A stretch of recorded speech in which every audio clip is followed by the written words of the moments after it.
కొన్నిసార్లు మనసు చెప్పిన మాట వినకపోవడమే మంచిది.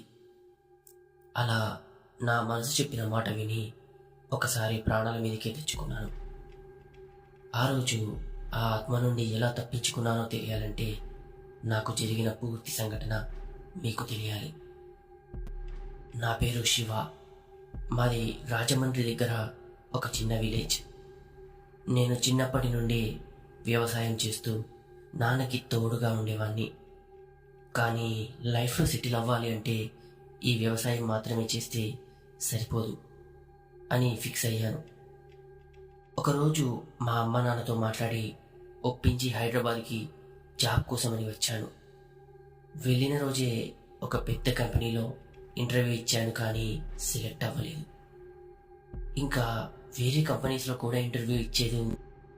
ఇక్కడే హైదరాబాద్లో ఒక రూమ్ తీసుకుందామని అనుకున్నాను, కానీ నాకు హైదరాబాద్లో తెలిసిన వారు ఎవ్వరూ లేరు.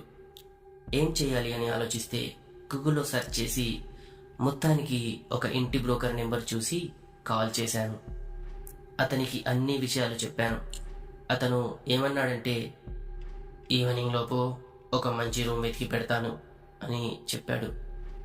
సరే అని నేను ఆ పక్కనే ఉన్న ఒక హోటల్లో లంచ్ చేసి ఒక చెట్టు కింద ఒరిగాను.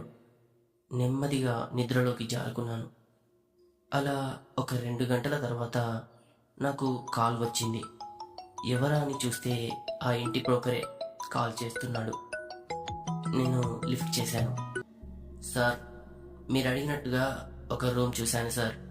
మీరు అక్కడే ఉండండి, నేను వచ్చి మిమ్మల్ని తీసుకెళ్తాను అని అన్నాడు.